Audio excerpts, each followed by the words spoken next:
নেশাগ্রস্ত ছেলেকে ইট দিয়ে থেতলে খুন করল নেশাগ্রস্ত বাবা। শুক্রবার সন্ধ্যায় ঘটনাটি ঘটেছে বনগাঁ থানার অন্তর্গত বনগাঁ পৌরসভার 18 নম্বর ওয়ার্ডের মিলনপল্লী পার্কিং এলাকায়। মৃত যুবকের নাম আশিস বিশ্বাস। অভিযুক্ত বাবা অমল বিশ্বাস। নেশা কাটতে কান্নায় ভেঙে পড়েছেন বাবা। অভিযোগ, নেশার ঘোরে সাংসারিক বিবাদ নিয়ে ঘুমন্ত ছেলেকে ইট দিয়ে থেতলে খুন করেছে ছেলেকে। স্থানীয়দের অভিযোগ, এলাকায় চলছে রমিয়ে হেরোইন, গাঁজা, মদের কারবার। পুলিশকে স্মারকলিপি দিয়ে বারবার জানিয়েও বন্ধ হয়নি। এলাকার যুবকরা সকলেই হেরোইনের নেশাগ্রস্ত হয়ে পড়েছে। সে কারণেই ঘরে ঘরে অশান্তি। পুলিশের ওপর একাধিক বিষয় নিয়ে ক্ষোভ। গাড়ি পার্কিং আমাদের সামনে পার্কিং শুরু হওয়ার থেকে আমরা না হলেও 10 থেকে 12 বার থানা দিয়ে, এসডিও দিয়ে, বারাসাত অব্দি আমরা গিয়েছি, অ্যাপ্লিকেশন দিয়েছি, কোনো সুরাহ আজ পর্যন্ত আমরা পাইনি। নেশা আর মেনলি হিরোইনটা প্রায় প্রতি ঘরে অল্প অল্প বয়সের বাচ্চারা, 19 বছর 20 বছরের বাচ্চারা সব এখন হিরোইন খাচ্ছে।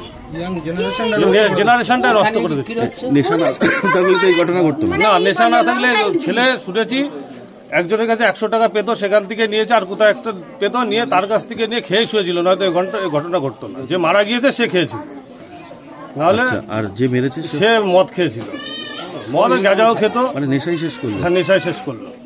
প্রথমে ইট দিয়ে মাথা থেতলে করে দিয়েছে, 3টা ইট দিয়ে বাড়ি দিয়েছে, 3 জায়গা থেকে মানে থেতলে গেছে। মাথার চারিমারি সব একদম ভিতরে ঢুকে ঘিলু বেরিয়ে আসছে, আর গলা টিপে মেরেছে। কেন মারলো, কি জানতে পেরেছেন? কিছু কালকে সারাদিনেই এরকম শুধু টাকা টাকা টাকা, আমার টাকা দাও, আমার টাকা দাও, আমার টাকা দাও। কালকে সবাইকেই রুখে রুখে আসছিল। হ্যাঁ, ছেলের কাছে ওনাকে রুখে রুখে যাচ্ছে। বিকেল বেলায় ওইখানে ওনারে ধরেছে, মেরে দেবে। কিছু করতো না, কাজকর্ম? হ্যাঁ, কাজ করতো। তো উনি ওই রাজমিস্ত্রির জোগাড়ের কাজ করতো। কত বয়স হবে? বয়স কত হবে? 50-এর ঊর্ধ্বে, 57-58 হবে। অমল বিশ্বাস। যে ছেলেকে মেরেছে তার নাম আশিস বিশ্বাস। একই ছেলে। এবার হুম। মেরে আবার গলায় গামছা জড়িয়ে দিয়েছে, যে ও ফাঁস দিয়েছে। না, গামছা ছিল না। নেশা টেশা করতো কিছু? ওই গাঁজা টাজা খেত, গাঁজা খেয়েই শুয়েছিল। বিবাদটা টাকা নিয়ে, টাকা চাওয়া। হ্যাঁ, কিন্তু ও আজ 3-4 দিন ও কিছুই বলেনি। ছেলে কিছুই বলেনি। ছেলে ভালো না সেটা মানছি, কিন্তু ছেলে 3 দিনের মধ্যে কিছুই বলেনি। আমি ওর কাকিমা। টাকার জন্য বাবা ছেলেকে মেরে ফেললো, ব্যাপারটা। এবার উনি 3-4 দিন ধরে দরজা ঝাঁকাচ্ছে, তো এরকম ঝাঁকায় এসে এবার আমরাও ঘরে ছিলাম, কিন্তু আমরা বুঝতে পারিনি। আমরা জানি উনি প্রতিদিন বাইরে বেরোয়, লোকের বাড়ি কাজ করে, জানি উনি বলে বেরোয়। কিন্তু কালকে উনিও বেরিয়েছে, আমাদের কিছু বলেনি, যে তোরা দেখিস প্রতিদিন বলে বেরোয়। হ্যাঁ, একা ছিল, দেখিস তোরা বলে বেরোয়। কিন্তু কালকে উনি আমাদেরও কিছু বলেনি। এবার আমরা ঘরের মধ্যে ছিলাম, আমরাও বুঝতে পারিনি। আমার নাম অঞ্জলি বিশ্বাস। ঘুমন্ত অবস্থাতেই? হ্যাঁ, ঘুমন্ত অবস্থায়। প্রথম থেকে বলি 2 দিন ধরে গন্ডগোল হচ্ছে। গন্ডগোল হচ্ছে ওই ওটা পয়সা নিয়ে। কার সাথে? বাবা ছিল না, আমার সঙ্গে। কার? মানে ওর বাবা, মানে ওনার পয়সা, উনি তো ওরকম বুবা তো। আচ্ছা। তাই ওনার ওই পয়সাটা তুলে নিয়েছি। আমার সমিতি আছে। কি নাম ওনার? অমল বিশ্বাস। আপনার স্বামী? হ্যাঁ। তারপর আমি বলছি কি, কাজে বাইরে গিয়েছিল, ওখান থেকে এসছে, ওনার একটু সুস্থ করাইয়া পয়সাটা তুলে নিয়ে এসছি, 3000 টাকা। তা আমার পরের দিন সমিতি আছে, ওনার চুল দাড়ি কাটালাম, সব কিছু করলাম। তারপরে যাক একটু শান্ত সেদিন ছিল। তারপরের দিন থেকে এই অশান্তি। দেখতে পারে না, দেখতে, তখন পয়সার কথা উল্লেখ করেনি, তখন এমনি নিজে নিজে কি বক্ত এটা সেটা। তারপর আমি বলছি কি, কালকে কি হয়েছিল? কালকে খুব গন্ডগোল করছে আমার সঙ্গে, আমাকে ইট দিয়ে মারতে যাচ্ছে, ওকে মারতে যাচ্ছে, বকা দিচ্ছে, এই করে। তারপরে আমি সামলাই রয়েছি যে তুই কিছু বলবি না, বাবারে কিচ্ছু বলবি না। ও বলছে ঠিক আছে, আমি কিছুই বলবো না। তারপর উনি রাস্তাতে ঘুরে ঘুরে বেড়াইয়া রয়েছে। আমি বিকেল তখন 4টে বাজে, 4টে একটু বেশি বাজে, তখন আমি বলছি কি, বা তুই শুয়ে থাক, বাবা যদি দরজা দিয়ে তুই শুয়ে থাক, বাবা আসলে তুই দরজাটা খুলে দিস, বাবা যদি কিছু বলে তুই বলিস না কিছু। বলছে ঠিক আছে। আমি ওই বলে আমি গেছি। তা আমার একটু আসতে দেরি হয়েছে, তখন সন্ধ্যা হয়ে পারিনি, মানে সন্ধ্যা লাগবে। তখন আমি এসে দরজাটা মানে টানা রয়েছে, আমি খুলে দেখি কি যে এইখানে মানে মাথায় গিলু বেরোয় গেছে রক্ত, এখানে মাথা। আপনার ছেলের হ্যাঁ, কি নাম ছেলের? ছাবড়ে রয়েছে। ছেলের নাম কি? ছেলের নাম আশিস বিশ্বাস। ওর বাবা কি করেছে? ওর বাবা ইট দিয়ে, আস্ত ইট ছিল ওইখানে, আস্ত ইট দিয়ে ওই ইট দিয়ে মেরেছে। মেরে কোথায় পালিয়ে গেছিল? আমি এসে ওনাকে দেখিনি। এখন কোথায়? এখন আছে ওখানে। উনি কি কথা বলতে পারে না? কথা বলতেই পারে, মানে আশিস কি করে? কাজ করতো কোনো? ও কাজ করতো কি, ও কোনো কাজ মানে ছবি ক্যামেরার কাজ করতো মাঝে মাঝে। এখন কি বিয়েতে হাসপাতালে রয়েছে? হ্যাঁ, আর ওই মাঝে মাঝে একটুখানি ওই আকাশ আগে। বুঝতে পেরেছি। আপনার নাম কাকিমা? কতদিন আগে, হ্যাঁ বলছি। আর ওর অ্যাক্সিডেন্ট ছিল, প্লেট বসানো পায়, 1 বছর ধরে ঘরে। আপনার নামটা বলুন। আমার নাম হচ্ছে দীপালি বিশ্বাস। ঠিক আছে। ইট দিয়ে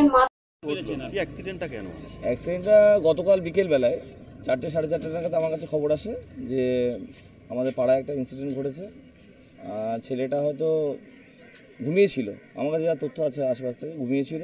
সেই অবস্থায় ওর বাবা এমনি হলো বোবা, মস্তিষ্ক বিকৃতি একটু আছে। তা জানতে পারি যে বাবা গিয়েই মেয়ে মানে ছেলের উপরে সজোরে আঘাত করে, যার পরিপ্রেক্ষিতে ওখানে অচেতন হয়ে পড়ে যায়। এলাকায় যারা ছিল তারা গিয়ে ওকে সেই সময় হসপিটালাইজ করে। ডাক্তার 1 ঘন্টা সময় দিয়েছিল, ওকে ট্রান্সফার করা হয়েছিল আরজি করে, কিন্তু ডক্টর বলেছিল 1 ঘন্টা সময় চেয়েছিল, কিন্তু তার মধ্যেই সে এক্সপায়ার করে। এইটুকুই জানি, এখনও বডি আসেনি। মানুষের দাবি যে এই এলাকায় বিভিন্ন নেশাগ্রস্ত জিনিস বিক্রি হয়, মদ গাঁজা হেরোইন। হ্যাঁ, অনেকদিন আগে থেকেই আমরা প্রশাসনকে অনেকবার দ্বারস্থ হয়েছি।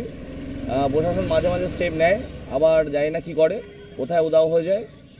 প্রশাসনের এখানে ব্যর্থতা আমি অবশ্যই বলবো, কারণ বারংবার তাদের বলা হয়েছিল যে এই এলাকাটা একটুখানি নেশাগ্রস্ত এলাকা, এটাকে যেন মানে কড়া পদক্ষেপ নিয়ে এগুলো বন্ধ করা হয়। মানে বাবা ছেলেকে মারলো, সেও তো নেশাগ্রস্ত হবে। সেও নেশাগ্রস্তই ছিল, না হলে একটা বাবা তার সন্তানকে কীভাবে মারতে পারে? সেও নেশাগ্রস্ত, আমি শুনেছি।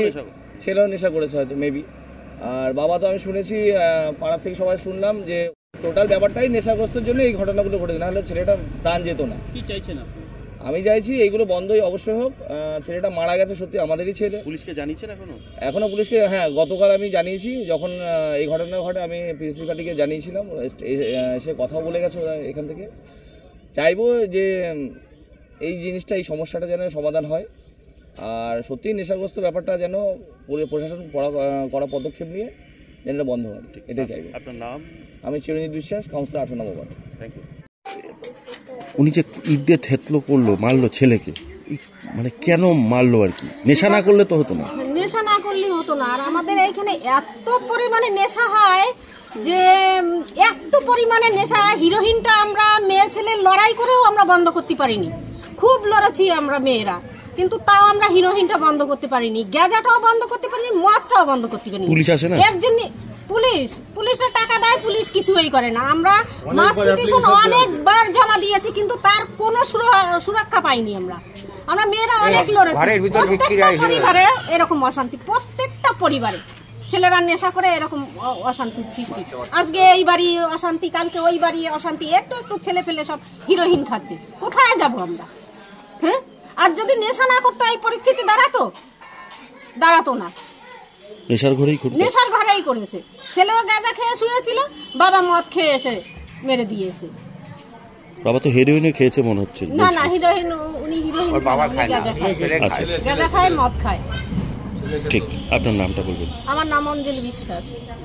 অ্যাপ্লিকেশন করেছি মহিলা সমিতি, আমাদের এখানে একটা মহিলা মঙ্গল সমিতি, সেখান থেকে তারাও অ্যাপ্লিকেশন করে, তাও কোনো সুরাও পাইনি আমরা। পুলিশ আসেনি? না, পুলিশ আসে তো মাসোয়ারা পেলে ওরা আর কোনো ব্যাপার না। ওদের কি ডাক সিস্টেম আছে আমরা জানি না। এসে মাসে মাসে পয়সা নিয়ে যায়, কেউ বেশি দেয়, কেউ কম দেয়। যে হিরোইন বেচে সে বলে আমার সব পুলিশ কেনা, কেউ কিছু বলতে মানে কিছুই বলে না। ডাক দিলাম, ডাক দেওয়ার পরে টোটো দেখে হসপিটালে নিয়ে গেলাম। আচ্ছা, কেন মেরেছে, কি মেরেছে, কি জানতে পেরেছে, কিভাবে মেরেছে? জানতে পারলাম ইট দিয়ে মেরেছে মাথায়। নেশা করেছিল? নেশা করেছিল। বাবার সঙ্গে ছেলের গন্ডগোল হতো? 2-3 দিন ধরে গন্ডগোল চলছিল। টাকা পয়সা? ওই টুকটাক টাকা পয়সা নিয়ে গন্ডগোল চলছিল। আপনাদের এখানে এরকম অনেকেই নেশা টেশা করে? এখানে কম বেশি করে। কি নেশা করে এখানে? তো সেরকম মদ, হিরোইন, এরকম গাঁজা টুকটাক চলে। সব থেকেই করে ফেলতে পারে না? হ্যাঁ। কি নাম আপনার? প্রশান্ত বিশ্বাস, কি হন আপনি? দাদা। নেশাগ্রস্ত অবস্থায় বাবা ছেলেকে ইট দিয়ে থেতলে খুন করেছে, নেশাগ্রস্ত ছেলেকে, কি বলবেন এই বিষয়ে? দেখুন, এটা তো জানারই আর হবারই ছিল। যদি বলেন কেন, আপনারা সাংবাদিকতা করেন, আপনারা জানেন বনগাঁ কুটির শিল্প হলো এখন হিরোইন, মদ গ্যাজা। এই মদ গ্যাজা হিরোইন ছড়িয়ে গেছে। এই ছেলেটার বিরুদ্ধে এলাকার মহিলারা একাধিকবার প্রশাসনের কাছে ডেপুটেশন দিয়েছে। আজকে যদি প্রশাসন থেকে এর ব্যবস্থা করতো বা হিরোইনের ব্যবসা যদি বনগাঁয় হিরোইন গ্যাজার ব্যবসা বন্ধ হতো, তাহলে আজকে এই জিনিসটা দেখতে হতো না। তাহলে দেখবেন আগামী দিনে আরও এরকম বহু হবে। 18 নম্বর ওয়ার্ডের মহিলারা কিন্তু ক্ষোভ জানাচ্ছে। ক্ষোভ তো জানাবে।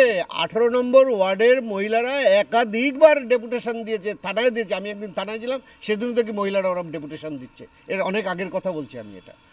তখনও দেখি ডেপুটেশন দিচ্ছে, হল্লা চিল্লা করছে। তো স্বাভাবিক ব্যাপার, যন্ত্রটা তো তাদের ঘরের ছেলেরা নষ্ট হয়ে যাচ্ছে।